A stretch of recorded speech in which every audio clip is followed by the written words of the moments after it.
Hi everyone, నేను గీత. వాళ్ళ topic వచ్చేసరికి ఏకాగ్రత, కాన్సన్ట్రేషన్. ఏజ్తో పని లేకుండా, జెండర్తో పని లేకుండా చాలామంది మేము ఏ పని మీద శ్రద్ధ పెట్టలేకపోతున్నాము, ఏ పని చేయాలన్నా కూడా మాకు కాన్సన్ట్రేషన్ అనేది కుదరట్లేదు. అండ్ స్టూడెంట్స్ అయితే మేము చదివిన కూడా అసలు మాకు గుర్తు రావట్లేదు అని చెప్పేసి సఫర్ అవుతున్నారు. మీలో ఏకాగ్రత తగ్గడానికి కారణాలు ఏంటి, కాన్సన్ట్రేషన్ పెరగాలంటే ఏం చేయాలి, ఇవన్నీ నేను చెప్తానండి. ఫాలో అవ్వండి. నేను చెప్పిన పాయింట్స్లో ఒక్క పాయింట్ అయినా సరే ఎవరి పర్సన్ కూడా ఎడిక్ట్ అయి ఉంటారండి. ఆ ఎడిక్షన్ మీలోంచి తీసేయండి, మీలో ఏకాగ్రత అనేది పెరుగుతుంది. అండ్ కాన్సన్ట్రేషన్ అనేది ఉంటేనే కదా మీరు బిజినెస్లో కానివ్వండి, వర్క్లో కానివ్వండి, స్టడీలో కానీ ముందుకెళ్ళేది. అలాంటి ఏకాగ్రతని ఏ విధంగా పెంచుకోవాలి అన్నీ నేను చెప్తాను, ఫాలో అవ్వండి. అండ్ అన్ని ఏజ్ల వాళ్ళు ఫాలో అవ్వండి. ఈ వీడియో అందరికీ చాలా హెల్ప్ అవుతుంది. Okay, yes. కాన్సన్ట్రేషన్ ఫస్ట్ అసలు ఎందుకు తగ్గుతుంది, తగ్గడానికి కారణాలు ఏంటి? First point, lake of interest. మీరు చేసే పనిలో కానివ్వండి, బిజినెస్లో కానివ్వండి, స్టడీలో కానివ్వండి, అసలు మీకు ఇంట్రెస్ట్ అనేది ఉందా? ఇంట్రెస్ట్ లేకుండానే అవన్నీ చేస్తున్నారా? ఫస్ట్ ఒకసారి చెక్ చేసుకోండి. ఎందుకంటే మనం చేసే పనిలో కానివ్వండి, బిజినెస్లో కానివ్వండి, స్టడీలో కానివ్వండి, మనకి ఇంట్రెస్ట్ లేకపోతే వాటి మీద కాన్సన్ట్రేషన్ అనేది మనం పెట్టలేమన్నమాట. ఇప్పుడు ఒక స్టూడెంట్నే తీసుకోండి, అతనికి ఇంజనీరింగ్ ఇష్టం లేదనుకోండి, అయినా సరే ఫోర్స్ఫుల్గా దాంట్లో జాయిన్ చేసాం. ఏం చేస్తాడు? చదువుతాడు. బట్ బ్యాక్లాగ్స్ ఆగిపోతాయి అనమాట, సబ్జెక్టులు ఆగిపోతాయి. Study waste, money waste, years waste, అన్నీ వేస్ట్. వాళ్ళకి ఇంట్రెస్ట్ ఉన్నదే మనం చదివించాలి కదా. తనకి ఏమి ఇంట్రెస్ట్ ఉందో, ఫ్యాషన్ డిజైనింగా, ఫుడ్ కోర్సా, లేకపోతే మెడిసిన్ ఏమైనా ఇంట్రెస్ట్ ఉందా, అలా జాయిన్ చేస్తేనే తను దాని మీద కాన్సన్ట్రేషన్ చేయగలడు. ఏకాగ్రత అనేది వస్తుందన్నమాట. ఇంట్రెస్ట్ లేని దాని మీద వేస్తే ఏమీ యూజ్ ఉండదు కదా. అది వర్క్ అయినా అంతే, బిజినెస్ అయినా అంతే, స్టడీ అయినా అంతే. మీరు చేసే పని మీద కనుక మీకు ఇంట్రెస్ట్ అనేది లేకపోతే దాని మీద మీకు కాన్సన్ట్రేషన్ అనేది అసలు ఉండదన్నమాట ఎవరికి కూడా. అండ్ కొంతమంది తప్పనిసరి పరిస్థితుల్లో కొన్ని వర్క్స్లో జాయిన్ అవుతారనమాట, పాసిబిలిటీ లేక. బట్ వాళ్ళు చేస్తారు, కానీ ఆ వర్క్లో వాళ్ళకి ఇంప్లిమెంట్ అనేది ఉండదు. అండ్ గ్రోతింగ్ అనేది వాళ్ళు తెచ్చుకోరనమాట. ఎందుకంటే తప్పనిసరి పరిస్థితుల్లో ఆ పని చేస్తున్నారు, అక్కడ ఆగిపోతున్నారు. అంతేగాని గ్రోతింగ్ పెరగడానికి, ఆ పని పెంచుకోవడానికి వాళ్ళకి ఏమీ ఇంట్రెస్ట్ అనేది రాదనమాట. ఎందుకంటే వాళ్ళకి ఆ పని మీద ఇంట్రెస్ట్ లేదు. ఇంట్రెస్ట్ లేకపోతే వాళ్ళకి కాన్సన్ట్రేషన్ చేయరనమాట. మెయిన్ ఫస్ట్ పాయింట్, మీకు ఏకాగ్రత కోల్పోవడానికి మీకు ఆ పని మీద ఇంట్రెస్ట్ ఉందో లేదో ఇదొకటి చెక్ చేసుకోండి. Okay, yes. నెక్స్ట్ వచ్చేసరికి lack of practice or revise. Work నేర్చుకుంటారు, ప్రాక్టీస్ చేయాలి కదా. ప్రాక్టీస్ చేయకుండా వదిలేస్తారనమాట. ప్రాక్టీస్ చేయకపోతే మీకు ఎలా గ్రిప్ వస్తుంది? ఆ గ్రిప్ అనేది లేకపోతే ఆ వర్క్ మీద మీకు కాన్ఫిడెన్స్ కూడా రాదనమాట. కాన్ఫిడెంట్ లేకపోతే మీకు ఏకాగ్రత అనేది రాదనమాట. అందువల్ల మీరు చేసే పని మీద ఎక్కువ ప్రాక్టీస్ చేయండి. స్టడీ అయినా అంతే అండి, చదివేస్తారు, వదిలేస్తారు, కానీ ఎక్కువ రివైజ్ చేయాలి. మీరు ఎంత ఎక్కువ రివైజ్ చేస్తే అంత బాగా రాయగలరు, అంత బాగా రిజల్ట్ అనేది ఉంటుందన్నమాట. అందుకని కావాల్సిన second more practice and more revise అనమాట. అప్పుడు మీ కాన్సన్ట్రేషన్ అనేది ఆటోమేటిక్గా వస్తుంది. ఎక్కువ ప్రాక్టీస్, ఎక్కువ రివైజ్ ఉందో లేదో చెక్ చేసుకోండి. మీరు చేసే పని మీద కానివ్వండి, బిజినెస్ అవనివ్వండి, స్టడీ అవనివ్వండి. Okay, yes. నెక్స్ట్ వచ్చేసరికి ఎడిక్షన్ ఆఫ్ స్క్రీన్స్. స్క్రీన్స్ అంటే ఫోను, టీవీ, ల్యాప్టాప్, అంతే కదా. మీకు వర్క్ వైజ్గా కానివ్వండి, బిజినెస్ వైజ్గా కానివ్వండి, అండ్ స్టడీ వైజ్గా కానివ్వండి, మీకు ఎంత కావాలో అంత యూజ్ చేసుకోండి. తప్పదు కదా, అవి ఇంప్రూవ్మెంట్ అవ్వాలంటే యూజ్ చేసుకోవాలి. మిగతా విషయాల్లో వాటి జోలికి వెళ్ళకండి. ఎందుకంటే ఆ స్క్రీన్ అడిక్షన్ వల్ల మీకు మెమరీ అనేది, బ్రెయిన్ అనేది మొద్దుబారిపోతుంది అనమాట. మెమరీ లాస్ అవుతుంది. దేని మీద ఏ పని చేద్దామన్నా కూడా కాన్సన్ట్రేషన్ అనేది ఉండదనమాట. మీకు ఎంత అవసరమో అంతే యూజ్ చేసుకోండి. మిగతా టైంలో ఆ ఎడిక్షన్ తగ్గించుకోండి. ఆ ఎడిక్షన్ వల్ల, ఆ స్క్రీన్ వల్ల మీకు బ్రెయిన్ అనేది ఎఫెక్ట్ అవుతుంది అనమాట. అందువల్ల మీకు యూజ్ ఉన్నంత వరకే మీరు యూజ్ చేసుకోండి. మిగతా టైంలో ఆ ఎడిక్షన్ తగ్గించేసుకోండి. Okay, yes. అండ్ నెక్స్ట్ వచ్చేసరికి సోషల్ మీడియా. ఇది అందరికీ తెలిసిందే కదా.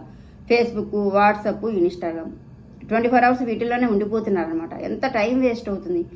నేను లాస్ట్ వీడియోలో కూడా చెప్పాను, ఒక వీడియోలో, మీకు ఏమైనా ₹1 వస్తుందా వాటి వల్ల అంటే మీరు ఎక్కువ యూజ్ చేసుకోవచ్చు. మీకేం ఫరక్ పడదు. మిమ్మల్ని ఎవరేమన్నా కూడా మీరు పట్టించుకోవసరం లేదు. మీకు టైం వేస్ట్ అవుతుంది. మీకు 24 hours దాంట్లో ఉంటే మీ మెమరీ లాస్ అవుతుంది. మిగతా విషయాల్లో మీరు కాన్సన్ట్రేషన్ చేయలేకపోతున్నారు. వేస్ట్ కదా. మీకు అదేమైనా యూజ్ ఉంటేనే చేసుకోండి. మీ టైంపాస్ కావాలంటే కొంచెంగా యూజ్ చేసుకోండి. 24 hours దాంట్లో ఉంటే ఏమవుతుంది, ఎక్కువగా ఇది స్టూడెంట్స్కి చాలా దెబ్బ కొడుతుంది అనమాట. మీరు ఎక్కువ స్టడీ మీద కాన్సన్ట్రేషన్ చేయలేకపోతున్నారు. మీకు ఎంత కావాలంటే, ఎంత టైంపాస్ కావాలంటే కొంచెంగా యూజ్ చేసుకోండి. ఎక్కువ టైం దాంట్లో ఉండకండి. మీ మెమరీ లాస్ అవుతుంది. మీ స్టడీ మీద కాన్సన్ట్రేషన్ చేయలేకపోతున్నారు అనమాట. దానివల్ల మీకు టైం వేస్ట్ అవుతుంది. అండ్ కాన్సన్ట్రేషన్ అనేది కూడా దేని మీద ఉండదు. అందుకని వాటిని ఎంత తగ్గించుకుంటే మీకు అంత సేఫ్ జోన్లో ఉంటారు. అండ్ మీ ఏకాగ్రత అనేది ఎక్కువ పోకుండా ఉంటుందన్నమాట. Okay, yes. అండ్ నెక్స్ట్ వచ్చేసరికి మైండ్ డీవియేషన్స్.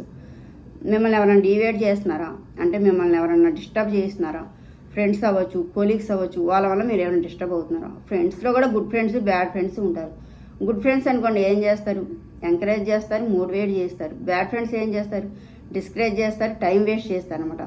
గుడ్ ఫ్రెండ్స్ని ఓన్ చేసుకోండి, బ్యాడ్ ఫ్రెండ్స్ని అవాయిడ్ చేసేసుకోండి, పక్కకు పెట్టేసండి, మీ టైం వేస్ట్ అవుతుంది కదా. అండ్ గుడ్ ఫ్రెండ్స్ వల్ల ఏమవుతుందండి, వాళ్ళు ఏమన్నా పనికొచ్చే పనులే చెప్తారు, పనికొచ్చే మాటలే చెప్తారు, కొంచెం మెమరీ అనేది యాక్టివ్గా ఉంటుంది. బ్యాడ్ ఫ్రెండ్స్ వల్ల ఏముంటుందండి, టైం వేస్టే కదా, కాన్సన్ట్రేషన్ అనేది మీకు అటు వెళ్ళిపోతుంది అనమాట. అది మీకేమీ యూజ్ ఉండదు కదా. అందుకని మీకు ఎవరైనా మైండ్ డీవియేషన్ చేస్తే వాళ్ళని పక్కకు పెట్టేసేయండి. మనుషులే అంత, ఎవరైనా మిమ్మల్ని డిస్ట్రాక్ట్ చేస్తున్నారనుకోండి, వాళ్ళ వల్ల మీకు యూజ్ లేదనుకోండి, మీరు డిస్టర్బ్ అవుతున్నారు, మీరు బ్రెయిన్ పెట్టలేకపోతున్నారు, దేని మీద కాన్సన్ట్రేషన్ చేయలేకపోతున్నారు, అప్పుడు ఏం చేస్తారు? మీరు వాళ్ళని పక్కకు పెట్టేసేయండి, మీ మైండ్లోని తీసేయండి. స్లోగా అలవాటైపోతుంది. అప్పుడు మీరు వేరే పనుల మీద ఎక్కువ యాక్టివ్గా ఉంటారు, కాన్సన్ట్రేషన్ చేస్తారు. మీ మైండ్ కనుక యాక్టివ్గా లేకుండా, కాన్సన్ట్రేషన్ లేకపోతే మీరు ఏ పనులు చేయలేరన్నమాట. మిమ్మల్ని మైండ్ డీవియేట్ చేసే వాళ్ళని, మిమ్మల్ని డిస్ట్రాక్ట్ చేసే వాళ్ళని పక్కకు పెట్టండి. మీ మైండ్ అనేది యాక్టివ్గా ఉంటుంది అండ్ కాన్సన్ట్రేషన్ అనేది ఉంటుందన్నమాట, ఏకాగ్రత ఉంటుంది అన్నిట్లో కూడా. ఓకే. అండ్ ఇవన్నీ ఫాలో అవ్వండి. డిస్టర్బ్ అయితే ఇవే ఉంటాయండి. వీటిల్లో ఏదో ఒక ఎడిక్షన్కి అందరూ ఉంటారనమాట. ఏది ఉందో చూసుకొని మీరు ఆ ఎడిక్షన్ పక్కకు పెట్టండి. మీ కాన్సన్ట్రేషన్ అనేది పెరుగుతుంది అండ్ ఏదైనా పని చేయాలన్నా కూడా దాంట్లో మీకు స్టెబిలిటీ ఉంటుంది, ఏకాగ్రత ఉంటుంది అనమాట. ఓకే. ఎస్. రీజన్స్ అయితే అవన్నమాట ఏకాగ్రత తగ్గడానికి. మరి ఎలా పెంచుకోవాలి అంటే ఫస్ట్ గుడ్ స్లీప్ అనమాట. Compulsory must and should. ఎవరైనా సరే 7 to 8 hours కంపల్సరీ స్లీపింగ్ ఉండేటట్టు చూసుకోండి. కొంతమంది ఏం చేస్తారంటే ఎక్కువ హార్డ్ వర్క్ చేయాలని చెప్పేసి 24 hours కష్టపడతారు, 24 hours చదువుతారనమాట ఎక్కువ. అలా చదవడం వల్ల కానీ, అలా హార్డ్ వర్క్ చేయడం వల్ల కానీ ఏమీ యూజ్ ఉండదండి. కంపల్సరీ మన బ్రెయిన్కి రెస్ట్ అనేది ఉండాలన్నమాట. Compulsory 7 to 8 hours compulsory sleeping అనేది కరెక్ట్గా ఉండేటట్టు చూసుకోండి. ఓకే. ఎస్. నెక్స్ట్ వచ్చేసరికి బ్యాలెన్సింగ్ డైట్ అంటే ఏం చేయాలి? అవాయిడ్ జంక్ ఫుడ్స్ని అవాయిడ్ చేయండి. మంచిగా వెజిటేబుల్స్ని తీసుకోండి, ఆకుకూరలను ఎక్కువ తీసుకోండి, ప్రోటీన్ ఉండే ఫుడ్స్ని ఎక్కువ తీసుకోండి. అండ్ ఇంకా ఏంటంటే ఎక్కువ చాలామంది నాన్ వెజ్ తింటారు కదా. నాన్ వెజ్ తినొద్దని కాదండి, నేను కూడా బాగా తినేస్తాను. బట్ మీరు ఒక గోలు, ఒక టార్గెట్ ఏదైనా రీచ్ అవ్వాలనుకోండి, మీ బ్రెయిన్ షార్ప్గా లేదు, కాన్సన్ట్రేషన్ తగ్గిపోతుంది అనుకోండి, అలాంటప్పుడు మీరు నాన్ వెజ్ మానేయండి. ఒకవేళ మానలేకపోతే కొంచెం తగ్గించి తినండి. ఎందుకంటే ఇది మనకి సైంటిఫిక్గా కూడా ప్రూవ్ అయిందనమాట.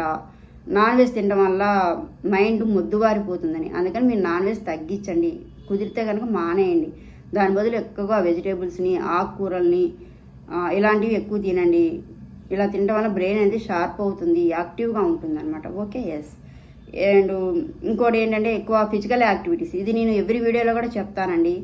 ఫిజికల్ యాక్టివిటీస్ ఎక్కువ ఉండడం వల్ల ఎందుకంటే బాడీ ఫిట్గా ఉంటుంది అండ్ ఎక్కువ యాక్టివ్గా ఉంటుంది. మన బాడీ అనేది యాక్టివ్గా ఉంటే బ్రెయిన్ అనేది షార్ప్గా పనిచేస్తుంది అనమాట. అందుకే నేను ఎవ్రీ వీడియోలో కూడా ఫిజికల్ యాక్టివిటీస్ ఎక్కువగా చేయండి అని చెప్తానండి. Yoga, gym, walking, exercise, anyway మీకు ఏది పాజిబిలిటీ ఉంటే అది ఎక్కువ చేస్తూ ఉండండి. మీ బ్రెయిన్ అనేది ఎక్కువ యాక్టివ్ అవుతుంది. బాడీ అనేది యాక్టివ్గా ఉంటేనే బ్రెయిన్ అనేది షార్ప్గా పనిచేస్తుంది అనమాట. ఇవన్నీ ఫాలో అవ్వండి. మీ డిడక్షన్ కనుక మీరు దేనికైనా ఎడిక్ట్ అయితే, నేను చెప్పిన వాటిల్లో మీకు ఏదైనా ఎడిక్షన్ ఉంటే ఆ ఎడిక్షన్ పక్కకు పెట్టండి. మీ కాన్సన్ట్రేషన్ పెరుగుతుంది. మీ కాన్సన్ట్రేషన్ పెరగాలి, తగ్గకుండా ఉండాలంటే మీరు ఈ యాక్టివిటీస్ అన్నీ ఫాలో అవ్వండి. ప్రాపర్గా స్లీప్ అనేది 7 to 8 hours ఉంచుకునేటట్టు చూసుకోండి. అండ్ నాన్ వెజ్ని కొంచెం తగ్గించి తినండి. వెజిటేబుల్స్ని, ఆకుకూరల్ని ఎక్కువ తీసుకోండి. ఫిజికల్ ఎక్సర్సైజులు ఎక్కువ చేస్తూ ఉండండి. ఇవన్నీ ఫాలో అయితే కంపల్సరీ ఎవరికైనా సరే కాన్సన్ట్రేషన్ అనేది ఎక్కువ ఉంటుందన్నమాట. కాన్సన్ట్రేషన్ అనేది ఎక్కువ ఉంటేనే మీ వర్క్లో కానివ్వండి, మీ బిజినెస్లో కానివ్వండి, మీ స్టడీలో కానివ్వండి, మీకు ఈజీగా సక్సెస్ అనేది, గ్రోతింగ్ అనేది వస్తుందన్నమాట. ఓకే. వీడియో నచ్చితే లైక్ చేయండి, షేర్ చేయండి, సబ్స్క్రైబ్ చేయండి. Thank you.